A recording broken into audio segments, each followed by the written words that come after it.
Happy Easter. Hey, we're in now. That looks hey, good morning, everyone. Happy Easter. Happy Easter. Good morning. Well, it's nice to see you all. What a week it's been.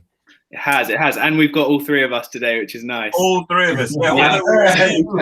We were saying before that everybody, when we spoke to Cassie this week, she noticed that Joachim hadn't been here last week, Sash. And yet the week before, you hadn't been there and no one noticed. Which says a lot about the quality of my content. Oh, no. I'm so honored that I'm being missed and I'm not there. But it's nice. It's nice to know that these are actually being watched. That's good. That's true. We could just be talking to ourselves here. Well, I mean, if we just remember where this started, it was the fact that we used to get together on a Sunday morning for a chat. And then we thought, God, there's so much good stuff in here that, I'd like to know about if I was a member of the community and watching. And we were very privileged to have all this wonderful conversation with some of the key members that we thought would share it. So, it's still our casual chat. We're just filming it now. Yeah, and again, so much happened this week also for us, right? As Orchard and Cordial, our latest project, that the good content just doesn't stop. So we've got stuff to talk about. Yeah. Each day. Why don't we start with the webinar then? Sash, you're a panelist on our webinar. Yeah, I mean, I thought it was a good panel and a great event actually. I think we went for an hour and a half. We're going to release the video too on Wednesday. We'll premiere it on YouTube. And I think for everyone who signed up to get a ticket, you should have been sent to your email the Zoom link so you can actually go watch it today. And for all those that joined, thank you, because it was great fun. We had a great panel and we discussed. It was really interesting because everyone had slightly different views, and we'd kind of meander away from the primary topic of will blockchain save democracy and can blockchain save democracy, and we then would take it in different directions. We went down the monetary system way, we went down different technologies and how basically we can bring this communication, and there was some really, really fascinating thoughts on it. And some really good challenges from the panelists as well. I mean, they all came with their own insights, which was the point of gathering them together. I don't think you finally answer the question, but that doesn't matter. It was a great discussion, and what it then leads on to, I think, is part two. Yeah, definitely. I think more than anything, it just showed people with completely different backgrounds and their professional careers coming together and sharing how they see it. And every person's thoughts was so fascinating, and we had a range of different people. So yeah, it was really, really good. And the comments, the people in the watching, they were asking really tough comments, which I think you were busy answering away with Andrew Gnarly. It wasn't easy, but it wasn't easy. But Andrew at one point jumped in because there were just some questions that I couldn't answer. And Andrew, yes, a former head of blockchain at IBM Europe, he knows his stuff, right? And so actually, I wrote down all the answers pretty much just to have a little bit of a learning experience there as well. And I've had a couple of people actually already that reached out to me on LinkedIn asking me for when it's going to be live on YouTube, because there are quite a lot of people that actually want to see it. People that don't have access to that special Zoom link. So that's all very positive, really good signs. Yeah, it was really good. And the primary reason for the event was to talk about, blockchain and these new technologies. And it's not just blockchain alone, actually, which we talked about in the talk. It's other technologies too. But about our project, which is, we've been talking about it as Human Consensus as a Service, HCAS, but actually the official project name now is Cordial. So you can head over to cordial.world today and you can look at kind of our website and kind of see what we have in mind and what we're trying to build.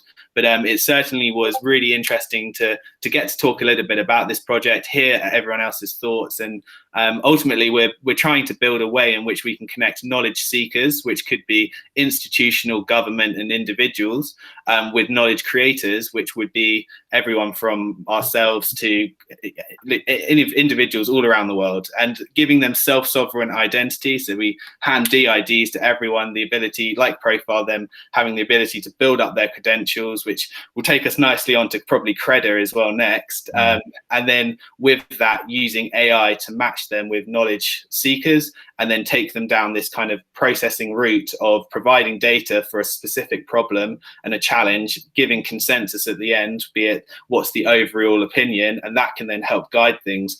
And when we talk about things within climate change and needing to navigate on how to do things better, and including people into the conversation, and talk about citizen assemblies with governments and how they can, if we can give people self-sovereign identities and have third parties validate them, and to say, for instance, they live in a certain demographic, the person doesn't have to give the exact details away as much, so that they can show that they're verified to living in that area. And then if a government wants to make a change, they can target this set group of people and include them in a conversation.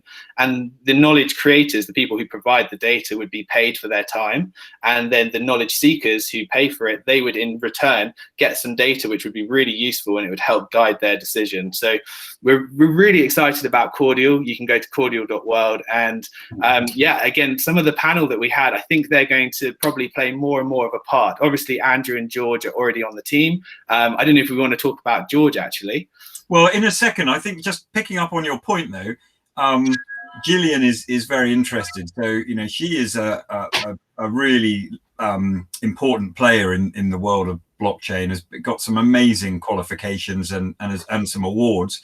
And after the event, we had a quick chat, and she's very keen to learn more about us and as a team and what we're doing. And I think we would like her on board as well as another advisor. So I think that would be great progress and a really good outcome as well for us. Yeah. She brings a really useful insight. Yeah, I thought that they were all really nice. I was quite impressed with the interview as well. Yeah, because everything that she said was spot on, and these are very senior in the field, right? So it's not just a bunch of out. And I really I found it very impressive, everything that she said. Jean-Pierre has been working with identity and digital identity for, well, I mean, identity certainly for over 25 years, I think he said. And so, yeah, she's a fountain of knowledge. And it's great to be able to make, you know, links with these people. And we've known Vijak for a while. So he's been involved with Elastos and us for a couple of years. And he's a great guy. I mean, you know, they're all good. So, yes. So you were talking about George. I guess we could say that he's now going to become a formal member of Cordial. So we're doing some work with him and actually bringing him on board, not just as an advisor, but actually further closer into the team. And I think that's going to be great, because that just extends our reach. He's a member of the Atlantic Council. He's an author. He's an AI engineer. I mean, you know, he's got such extraordinary credentials. You know, we're very fortunate to have met him, and of course, he's the author of Cyber Republic. Yeah. So. Yeah, everything. George is such a perfect fit, and Andrew too, from the IBM and former IBM head of blockchain. It's just such good individuals to be joining. And I think from George's perspective, the AI aspect of what we're building here and trying to matchmake DIDs together and allow them to go through this kind of this council citizen assembly route is just, it's right up his alley. It's everything talks about in his book. It's, you know, his background, and he's so enthused, and I just love George. I think every time we jump on these calls and we chat with George, he always gives something, and we always learn something. So just for him to show the enthusiasm to say, I want to be a part of the team, I don't want to just be an advisor, I want to be on board, is just really exciting. It's really good. Yeah, so good. Such good news. Yeah, actually, I felt that I've been playing around with some alternative job titles, which we're not going to use, obviously. But you know, he's given these kind of things so much thought that I figured if we onboard George, and if he wants to be part of the team, which he now is, I would love to have him as a chief democracy officer or something like that, because he's been in that space for so long. And actually, you know, his book is. I would pretty much say a mandatory read for everyone who wants to be involved in Cordial, because it lays a very solid framework and a good vision behind what we do, what we intend to do. And obviously, as always, I go all out on these kind of creative names. I would love to see Chris as the chief ecosystem officer. We will keep it serious, but yeah, I think that's an awesome addition to the team. Fantastic. Very good news. Well, the link, I mean, Sash, you mentioned AI and George's background in that. And I think one of the areas that we're exploring now as well is looking at how you could feed AI and instruct AI more cleverly with some of the outputs that are going to come from Cordial. So you know, as a completely separate revenue stream, actually, when you've got this data in, it may be possible, and those who provide it may be rewarded, of course, to use that data to inform AI so that you're growing it much better, rather than just some assumptions that have been made in the early days of AI, which have led to all sorts of issues. But anyway, it's such a massive project, but we're very excited about it. No, it's been great. And just to say again, the talk that we had will be released on Wednesday, and we'll share links on the community chats and we'll put it all out there. But make sure you get that, because I think it's a good one. It's worth watching. Okay. Yeah. So should we just jump into the fact that we talked last week about the UK Innovate Smartgrant. So we were going to find out on the 26th of March whether or not we got that or not. And unfortunately, we didn't win it. So we were pretty disappointed on the day. Although I think we'd all expected not to win it because they're so hard to come by. But we received the feedback at the end of the week, this week, and actually I was really surprised. I mean, we scored 81.5% from 4. It was the aggregate score, the average score of 4 different judges.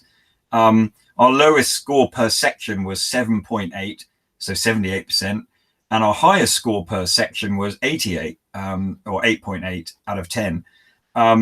So we did really well. I don't know where the bar is set to win this award, but we got nearly 82%, and 4 good write-ups actually. Now there are some areas where we know we can improve, and that's the value of the feedback, right? So we can go again. And I think it's, I would love to put this in again. We can improve on so many of the different aspects that we were already scoring highly on. So I think as we resubmit our application in, I think it's in May for the July award, I think we stand a good chance at that point of being able to get some of that money for our own research and development. I mean, it's so positive because, as you say, last week we saw it and we thought, oh, we didn't get it. That's a shame. We'll try again. But you have no bar to measure how well you did. And now that we've seen it, it's like, oh, we were really close. Really close. Yeah. How high is the bar if we've got such a high score? And it must be either 85 or 90. But if it's 90%, I mean, that's extremely high. But we weren't even far off that. So with everything that we have to get less than half a point on each section more than we scored, and we'd be over 90, which is amazing. And so we can I reckon we can get half a point on everything just because of what we're doing now. Yeah, I fully agree with it. And some of the feedback that we received was absolutely fantastic, right? I mean, there's one assessor who started off with the idea that HCAS is intentionally disruptive. It's a bold idea. It puts the human back in the center of everything. It's a game changer. And just having these kind of feedback from assessors who's, this is their job, right? This is what they do each day. These kind of words that we receive, that's brilliant. I love it. So I think that we have a much better chance for the second round, also because we haven't stopped developing, right? It's not like we stopped in December. Actually, since December, so much has happened, and so much new things are happening in our space as well. With the people. Well, we were still calling it HCAS, weren't we? I mean, we've taken it on so far, and now we've got the name Cordial, we've got the website, we've got people, we've got Ben helping us with the branding, we've got extra people on board. Yeah, there's so much more. Yeah. Well, and also, I guess that takes us on to the fact that we've been talking with investors, and we've had some great calls with just friends of ours that we've made along the way, be it Garnet and Rashid from Alliance Block. And I don't know if we want to talk a little about that, because we've had some good offers just from investors all around. It's been great. Well, I mean, let's just talk about sort of partnerships in general, I guess, before we go into that. Rashid was a member of Orchard, actually, a couple of years ago when we all ended up he was one of the very first members of Orchard, and we all ended up in Paris with Wrong, and that's where everybody met for the first time. We met Zach War Savage as well from the info team, and and it was a really good opportunity to get to know one another, and to then sort of build the foundations for Orchard. But Rashid always wanted to set up his own business, and was definitely heading in that direction, and wanted to use Elastos actually, but has gone on to create Alliance Block. It's very successful now, and so as a friend of ours and someone who's been through this whole process, you know, we've now got him on board. I mean, he was always keen to support us anyway. But he said in a phone call that we had yesterday that he wants to help us and sort of mentor us through this whole financial raise and creating the business and, you know, getting yourself listed and doing all the things that he did and made lots of mistakes doing. So, you know, we're very grateful for that, but that will accelerate our growth because, you know, we don't have to make the same mistakes. We can avoid the traps that he fell into. And what a great guy, you know, with so much energy and passion as well. It's incredible, isn't it? I mean, Rashid is someone who always thinks 2 steps ahead. Yeah. And the energy that he brings, that is just incredible. So he, I'm not surprised at all that he and his team, by the way, as well. He's got an awesome team at Alliance Block. Yeah, amazing. They're so successul. Yeah, it's worth having a look. AllianceBlock.io. Yeah. You can buy tokens actually now for them, and none of us invested in the seed round. I mean, or the angel round.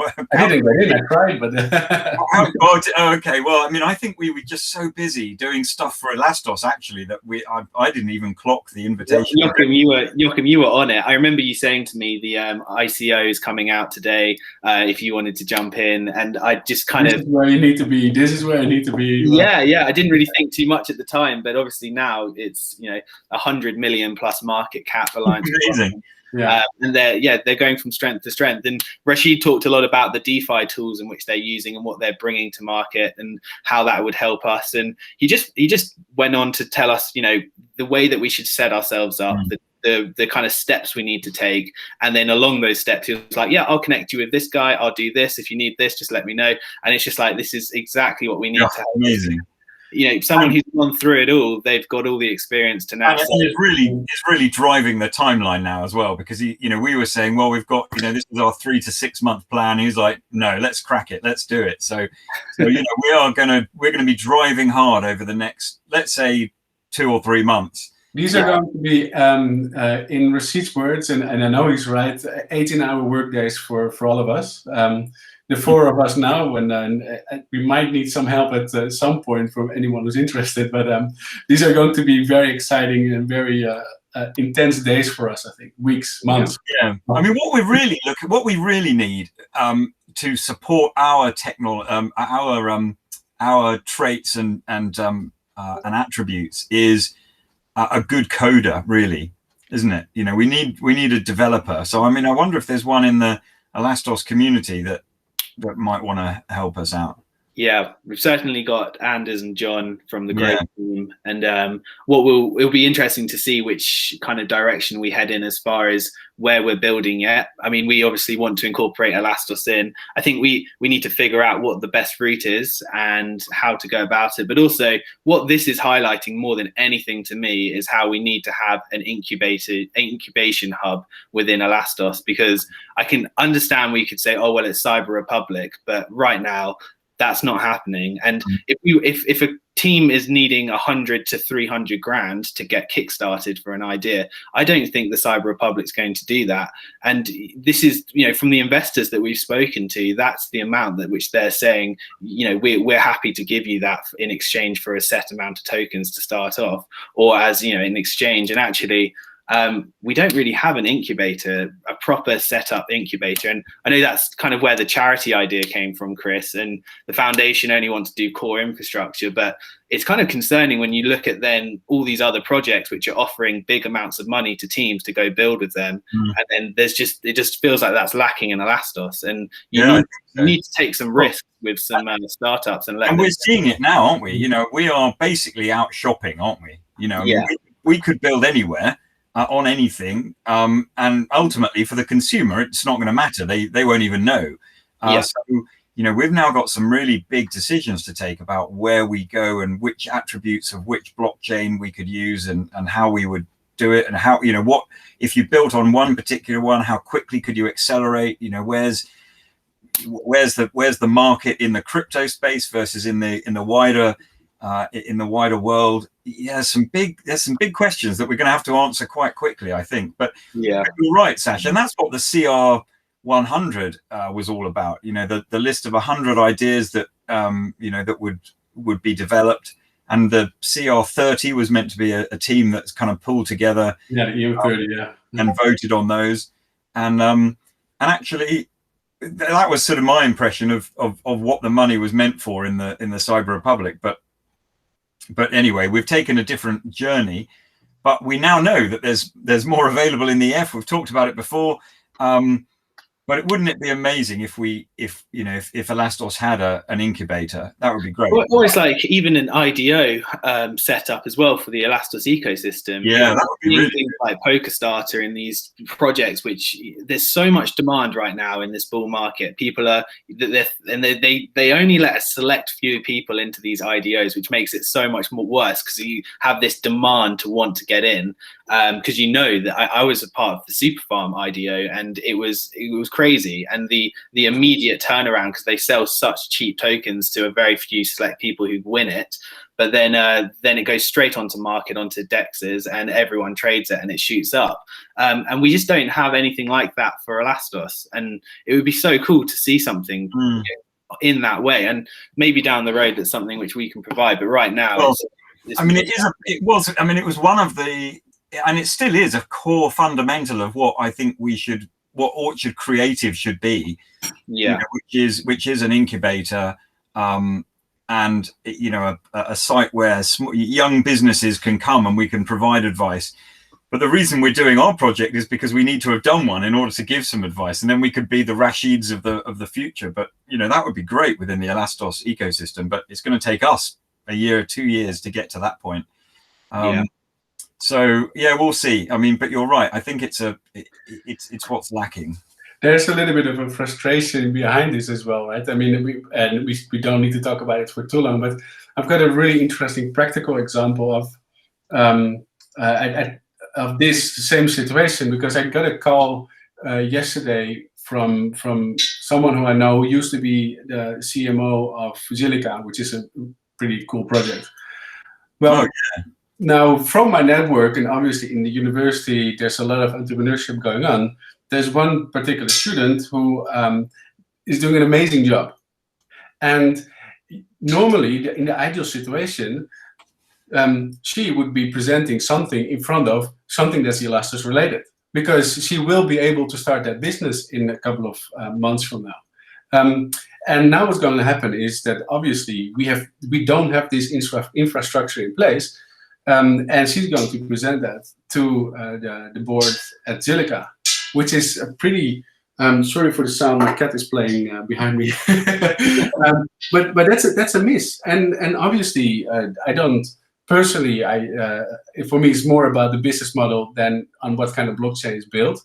But it could have been with Elastos if there were an infrastructure for it, and we could have had that by now. So something that we can work towards still, and Orchard Creative, we can play a role in that in the future. But let's first focus on Cordial and the beautiful development in the Web3 space. Well, that's it. I mean, we're learning ourselves what the route a startup goes down to get to a project, and we're really passionate about a project in which we're now needing to fundraise and to get money to kickstart it. And it's going to be a learning experience for ourselves and the route and directions that everyone's taking, and hopefully that will be valuable and information we can bring back, and we'll talk about as we go. Yeah, but, I think we can use these to, sorry, Sash. We can use these to plot our journey, basically, can't we? I mean, if you're thinking about, if anyone else is thinking about doing something like this, that we can try and put our roadmap out, and we'll talk as we go through about what the trials and tribulations of trying to create something. One of the things that Joachim, you mentioned the other day, though, was about not just planning for this year, but planning for the following 3 years. Planning for the bear market.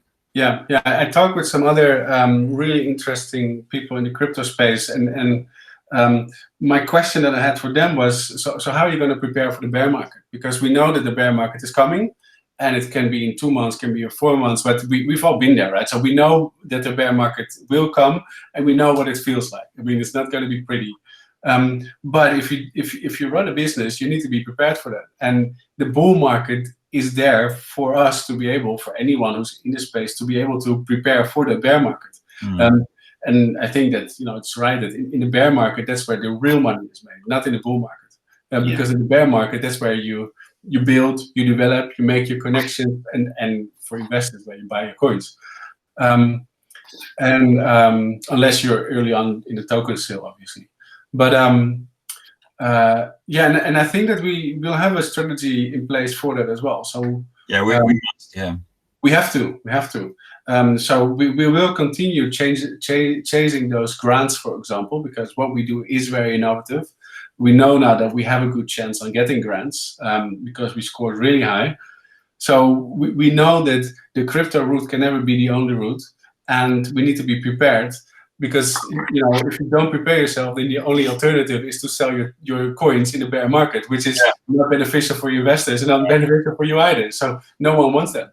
No, it will. I mean, having now got that into our strategy, that's really affecting what we do and the speed in which we do it too.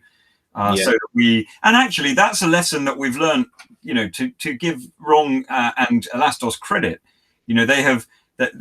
They kind of joined this at the back end of 17, 18, and then had to fight through a bear market for 3 years. So there are many lessons that we have learned from the whole experience, actually.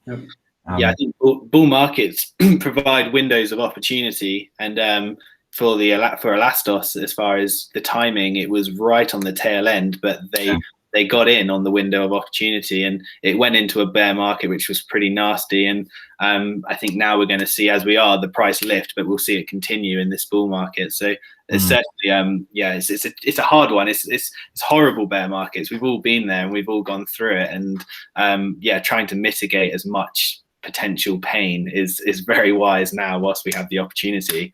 I know that we're obviously going to have a deflationary token. We've learned so much about the tokenomics through Elastos and the greater community of as far as other projects. So we'll try to incorporate all the right things and talk to the right people.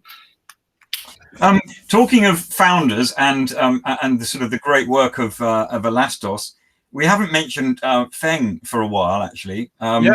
But things been busy. Super busy, and I think it's really interesting because there's a big vision behind what they're doing, right? So obviously we're talking about CreDA. I'm not sure yet how you pronounce it, but it is really the next development in the Web3. And we see it as well, by the way, with Alliance Block, who's building something similar, but then specific for the financial industries. They call it the data tunnel. And with CreDA, there's a good overlap between Cordial as well, because it's all about enabling people to use their data as collateral for credit, which is a completely different way of thinking about how you deal with data and how you monetize on your data. And obviously, as Cordial, we have similar ideas, right? So it's really interesting that in 3 different places, without really talking with each other about it, you see the same kind of ideas emerge. And this is really what the next developments in Web3 should be about solutions, about how do you really gain value from the data that you create. And for Cordial, we have a really awesome system in mind where people can put their data in a pool, and then whenever the data is used, you get a micropayment. So you create good quality knowledge once, and the better quality knowledge you create, the more valuable it becomes. You create it once, but then forever and ever, you'll be able to get some micropayments for it whenever it's used. It's brilliant. And CreDA takes on a little bit of a different approach, where you will even be possible on Filda, where you even be possible to use your data to provide collateral for someone else. So this is in the DeFi space now. So let's say that this is a completely different way of looking and monetizing your data. So where we would be more focusing on monetizing your knowledge and kind of like the future of work, because you do the work and you benefit from it. If you've done it really well for eternity, pretty much.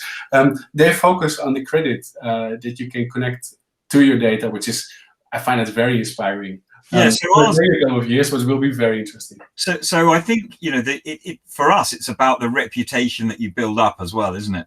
So that's your collateral. So not only is it the knowledge that you're creating or have created, but your reputation, which you'll gain through DIDs, or you can attribute to your digital identity, will be also available to you to use as collateral. So, you know, people might think, oh, do you know what? Sasha's always provided great advice about this particular topic. So therefore, you know, I'll vote him highly. I'll ask him to be provide feedback or advice or some grading on the data that I want. And I want him to be part of that council that I'll create, that virtual council. But actually, Sasha's price might be higher than mine, because his is, you know, his reputation is greater in that realm. Or we could use Alice and Bob or whomever. But yeah, so that is a novel approach. I mean, for me, that's a bit like a kind of paid version of Wikipedia, where you're actually buying into validated and trustworthy individuals and the knowledge that they've put in. So when you want knowledge, instead of just going onto the internet and asking for something where you don't know where it's come from and the creator may not be rewarded, Cordial wants to reverse that. You know, we want to be making sure that what you're reading is not fake and is validated, or if it is, you can downvote it. And if you create it, you can be given a fair reward. I mean, what an amazing, I just love it. I love the idea of data trusts after as well. Yeah. If the data is valuable and society see the data as valuable and something that they need to access, your payments that you make with it will go to all the participants involved. It will be a set percentage that was written into the contract initially. And then obviously the person who paid for the ticket to have this knowledge created, they will earn the majority, but you'll have almost like a streaming effect coming into your account. And for the knowledge creators who provide data, the extra incentive is, well, okay, I'm going to get a fee for this, but if I do a really good job and this is really popular, I just do as many tickets as possible, build my reputation up, knowing that I'll get more tickets as a result and it will compound. I'll get a stream of income coming through over time. And if that income is deflationary as well, so you get paid, you know, £1 for the day in just an income stream, that could turn into £10 in a couple of years, and you can then scale that up to higher amounts. And you can see how it really, when we have these new technologies come in like AI, robotics and automation, having this system in place where it rewards human intellect for their time is going to be so valuable. And it will free people's time up, I'd imagine, to be more creative as well. And well, that's where the future of work bit comes in, really, isn't it? Yeah, what I find really interesting about what you said, Sash, just to tap into it, because you mentioned money streaming, and that is really what it is. And I remember that Andreas talked about it a while back, and obviously, you know, he's the big thought leader in the blockchain space, well, in my opinion. Wonder, Chris, if you can get him on one of our webinars, by the way, that would be pretty good. He talked about money streaming in taxi drivers and that sort of stuff. Yeah. I'm not sure if you ever thought about this, but it's exactly what you're doing. You generate that value, and you connect that to the reputation score, what you said, Chris, which is which is the second really groundbreaking part of it, I think. And then you can literally stream money. And what we want to do, streaming is a great word for it, actually, because we've been talking to Garnet from Starwire as well, and with some of his business partners. And one of the projects that they're working on actually does literally stream you value. And on your phone, you can see it ticking up and coming across. And, you know, I think that would be a fantastic a landmark for Cordial, if we can build that sort of thing into the app where actually you can just see it. You know, if you've provided all those tickets like you're talking about, Sash, and you're engaged with providing your intellect and your insight, then you should just see it ticking over. You know, the more you do, the more that you get. So, you know, it's actually proof of work, to be honest. Yeah, which is amazing. And then you could collateralize that and use it to buy tickets yourself. And then it just, as far as it creates an economy, and you can have this real, everyone's included, and it's fair transactions going on. And it's all going into the digitized world. And hopefully it will lift knowledge around the world, where I think the idea is to try and unite people in a way which isn't as, I don't know, everyone's very divided right now around the world. We've got social media which puts us into pockets, and we then get algorithms feeding us exactly what they believe they want us to see, so we become very isolated in these thoughts and opinions, and then we basically become tribal, and then we argue with each other, and it's all really divisive. And what we want to create is this economy where actually, no, you are in these specific councils which are very protected, where you have conversations with each other which are productive, and you all get paid for it, and that data then used to guide. And yeah, I think it's all heading in the right direction. Yeah, it's amazing. Yeah, we're going from the polarized state that we've got at the moment. You know, everything is polarized, and that's how social media works. You know, if you're not having an argument with someone, then you're not creating that engagement. So we want to go from polarization to collaboration, and that's why, you know, this more cordial world that we've got. So hey, if you want to sign up, by the way, to find out more on our whitelist, and just as an early participant in our journey, then if you go to the website cordial.world, which is still early, by the way, you know, Sasha only created it over like 3 days last week. I mean, it's brilliant, really, considering. Then sign up there, because then you'll be part of our initial list, and that's probably, you know, the best place to go and make sure you're getting the information you want. Yeah, and just jumping back quickly, there's definitely CreDA influence as far as the way in which we collaborate, and I'm sure there is for Profile too. And you know, all these different DIDs being incorporated, we just want to try and match make it. But really exciting. So Feng has a book coming out which is called The Wealth of Quantum Era, which he's been kind of starting to promote. It's already out in Chinese, and I believe the English version is coming out soon. But I was smiling and laughing to myself because he put up a post on 2 days ago where he's shaking hands with the UnionPay founder, wearing his Elastos t-shirt, holding his book and passing it to them. And I just think, it's just brilliant. I mean, as far as connections in Asia, all the West is dying to get involved in Asia, and you know that they have to give up certain things. And I've seen it in the film industry about how they have to change the storyline in order for it to be accessible in China, because they politically don't want that certain narratives being shown to their public. Everyone wants a piece of the Chinese pie, and here we have Feng, this, you know, founder of Elastos, out there meeting the UnionPay founder, who UnionPay accounts for, is it I've got a statistic, UnionPay accounts for 93% of all the transactions, credit card transactions in China, and it accounts for 45% of the transactions across the whole world. And the plan obviously is that UnionPay is going to try and get involved in helping provide credit for Filder and for CreDA. So when we talk about scalability, and then we have the government who's also helping that district. I'm not going to say the name because I probably do a terrible job and butcher it, but it's they're helping as well at this with implemented across the population. And you can just see how, you know, if that starts to take hold and starts to progress and spark, the ability to just scale it out and to implement it at a fast scale as well as there, and all the right people are in conversation. So I couldn't be more excited for CreDA and what's going to be, I believe, coming out some point this month. He's also put up a couple of articles. There was one last week and then another one very recently on Medium as well, hasn't he? So yeah, if you want to know more about that, then follow him and follow him on Twitter, certainly, because it's great to see the photos. And we'll put a link in the description for an article which kind of goes a bit more in depth.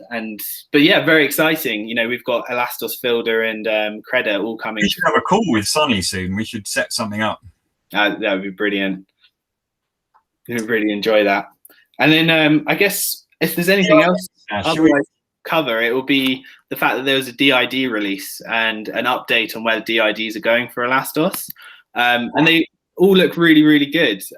So as far as the main changes that we're looking at is, and DIDs really are the future, it has to start with identity. So to get this core ground really covered and to offer unique features is just going to benefit us as Elastos and the world, really. But so they're allowing customized de-identifiers, so the ability to have actual names for your identity, your DIDs, which is, you know, much better than a string of letters which we see today, almost like a crypto name for our wallets. but for DIDs, allowing multi-party DIDs. So having the ability for, as Orchard, we could become stakeholders in a Orchard DID, and it's ultimately like a multi-sig that two of us have to sign off on for something to take effect out of 3. There's this support for DID transfers, so being able to actually transfer ownership of your DID across. Support for individual release of verifiable credentials on the DID sidechain. So this is a big one, actually, and I'll just read exactly what it says. So from the article, from the standpoint of user privacy, credentials are to be held by users. However, once published to the blockchain, credentials become public information available to the entire world. In order to allow users to share information selectively and privately with particular institutions and in enterprise-specific use case scenarios, an independent release feature enables users to maintain their privacy when engaging with platforms that require DID-based verifiable credentials. So it's adding in this extra element of privacy where you can choose who you share the information with without it just being out there in public. So I mean, that's a really big feature and an important one. And there's support for search and analytics function for public credentials. So when the public information is actually put out on the blockchain, you can actually go search for it, which again, we're yet to figure out our side, but something from the AI side, it'll either be a case of a DID allowing Cordial AI to matchmake and giving the access to specific things that the DID that the user is allowing, or it could be using the public database and enabling the matchmaking to take place there. But so I've not read this article. Is it a World Economic Forum one, or is it from Tomb? No, this is Elastos info. Yeah, I'll again put the link in and I'll share it. But brilliant. Yeah, it's a really good update. And again, this is DID2 that is being called. So we're going to see this roll out. And did we get an exact date? God, that's good. If we've got a date, leave it in the description. But I haven't. I love the idea of the group DID as well. So if you're a member of a club or a business or your household, even, you can have your joint identity. I think that's really good. Yeah, and you can mint things, which we've talked about this a lot too with Elastos, which will happen one day. Yeah, it will. It was being talked about in the chats the other week and saying, guys, Elastos looks so cool. Like, I wish you guys would do it. And it's like, we just need the infrastructure there, and it will come around. But we're very focused on Cordial now. But certainly the idea of group minting. So as Orchard, we could collectively mint a piece of art or mint something. And I think that would add more value, because you then can say, well, the 3 people that minted it, who are they and what value do we see in them? And you kind of would lift it up. And again, with selling and doing things collectively, I think that's really well, I mean, it also encourages a collective spirit as opposed to just an individualistic gain as well. So, working together on something often produces a much better result, actually. Well, and especially if we think of it in a Cordial light, you could have the council that's formed. You could have the corporation, the knowledge seeker could be a DID, which is a multi-sig DID. So you could have Apple, or you could have a big corporation and the board of directors of the owners of this DID, and then collectively they then fund to have this out, to have a load of knowledge seekers come around. Well, and on the other side, the knowledge creators, actually, if they find themselves in a pool that works really well, and it could be just serendipitously that they come together, but actually they are making really good decisions. It could be that they create a collective, which you could then buy into as well. So, rather than constantly having a randomly generated council, or one where you have to pick them, it might be, that particular council could have its own identity, and you could choose that. Very interesting. That's very interesting. So that if we, as an Orchard Trinity, we offer a lot of good quality knowledge, and people actually maybe want us to give the feedback, then we become one DID and put our own stuff in data trust, and really from there. That's just really interesting. Oh, that's really good. So is that Donny and Tomb that are all KP and they're working? I think it's to do, it's Trinity and Tomb Tech who are working on this at the moment. They're good guys. And there's some more, actually. So there's DID sidechain consensus modification. So right now we have the auxiliary proof of work and delegated proof of stake, and we're going to be taking out the proof of work, which is Bitcoin side, and it's just going to be proof of stake, delegated proof of stake, which will open up new opportunities for supernodes to earn an income. And it will also mean that the block time, which currently is 10 minutes to create a DID, is going to go down to roughly 5 seconds. So it's a huge, huge jump. And then we're going to see, as a result, accelerated DID transactions. We haven't actually been given an exact number, but it will be a lot faster. And then dynamic and flexible DID transaction fees, which, if you imagine, ELA is going to be going well above 1,000 in the coming years. It will carry on, but certainly if a DID is a set amount per DID and the price of ELA rockets, then DIDs are going to become really expensive and they're going to become inaccessible for a lot of people. So there's going to be a dynamic and flexible ability to bring down the price for DIDs, which I think is huge and it's needed. So if it gets to a point where the cost is too much, we can just say, well, no, we're going to bring the cost right back down again, and it will become affordable for everyone. So I think that's a really needed element. And then aside from that, there's how you can have specific names for your DIDs. They're going to be creating ones for Apple, for Facebook, for Google, and then basically they're going to be Orchard. Well, no, not Orchard, because we'll own our one, but they'll be in control of the CRC essentially. And if Apple, for instance, want to claim their Apple DID, they would go to the council and basically put themselves forward and KYC themselves to basically allow us to then hand it to them. But there's going to be a list of names that are going to be basically reserved for big companies out there to claim when they want to. Great. That's really good thinking. Well, guys, what a week. So, I mean, I was just thinking, actually, as you're talking about the council, that maybe something we could dwell on next week is whether or not we're going to run again, you know, and what we're going to do about the council, you know, because although it's in June, that's going to rush up. We're already in April now. So, you know, we've got, 2 months, I guess, 2 months anyway, to think about it.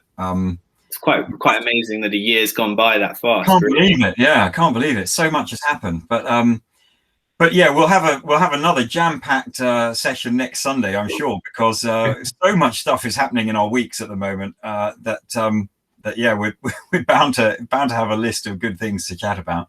Yeah, and if you'd like us to run for council, let us know, because you know, I feel like we've done a fairly good job this year as far as the council as a whole on the tokenomic side, but there's certainly things that can always be improved on. And you know, we want to know how you think we've done this year and your thoughts as the community, and have we represented you well, and what could we do better, and whether you think we should run again. So either leave some comments or drop us a message, and that's always really valuable. Yeah, it will be. Yeah, absolutely. Or lifelong and continuous learning. That's what we're about.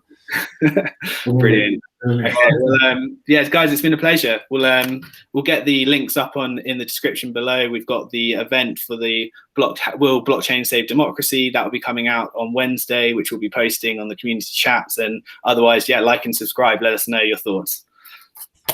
Cheers, guys. Happy Easter. Brilliant, guys. Happy Easter. Everyone. Have a great day.